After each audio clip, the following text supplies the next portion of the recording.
के ऊपर जिम्मेदारियों का बोझ होता है, उन्हें रूठने या टूटने का कोई हक नहीं होता। गहरी चुप बहुत सारे बरहम रख लेती है। लफ्ज़ वापस पलट नहीं सकते। कितना मुश्किल है गुफ्तगू करना। जिसे लोग जिंदगी कहते हैं वो हादसों का हुजूम है। हो सकता है जिस चीज़ के लिए तुम रोते हो वो बस तुमसे एक दुआ दूर हो।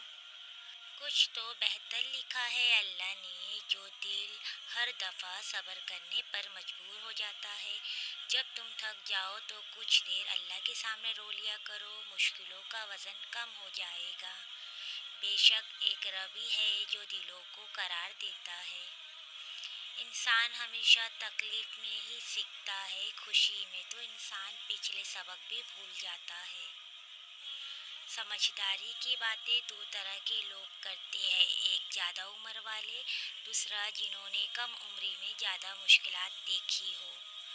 यूँ तो गलत नहीं चेहरों का तस्वुर भी, मगर लोग वैसे भी नहीं जैसे नज़र आते हैं। लोग खुश रहने की दुआ देंगे, फिर खुश देखकर हसद भी करेंगे। जिंदगी के आधे गम इंसान दूसरों से गलत तवक्कात करके खरीदता है। रिश्ता हमेशा वही कामयाब होता है जो दिल से जुड़ा जाए, फुर्सत या ज़रूरत से नहीं। कभी कभी किसी से इतनी शिकायत होती है कि शिकायत करने को भी दिल नहीं करता। हमेशा मीठे अल्फाज बोलो ताकि कभी अल्फाज वापस लेने पड़े तो कड़वे ना लगे। जिंदगी की ज़रूरत की तरह गुजारो, ख्वाहिश की तरह नहीं, क्योंकि ज़रूरत फ़कीर की भी पूरी होती है, ख्वाहिश तो बादशाह की भी अधूरी रह जाती है। हमेशा छोटी छोटी गलतियों से बचने की कोशिश करें, क्योंकि इंसान पहाड़ों से नहीं बल्कि छोटे छोटे पत्थरों से ठोकर खाता है।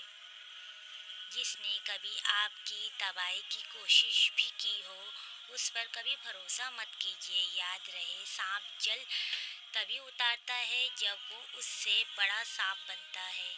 आप जितने मर्जी अच्छे हो, जो लोग आपको गलत समझते हैं, क्योंकि नज़र का ऑपरेशन हो सकता है लेकिन नज़रिए का नहीं। रिश्ते और मौसम एक जैसे होते हैं, कभी हद से ज़्यादा अच्छे, कभी बर्दाश्त से बाहर। फ़र्क बस इतना है, मौसम जिस्म को तकलीफ देता है और रिश्ते रूह को। इंसान का बेहतरीन साथी उसकी सेहत है। अगर सेहत साथ छोड़ जाए तो वो हर रिश्ते के लिए बोझ बन जाता है।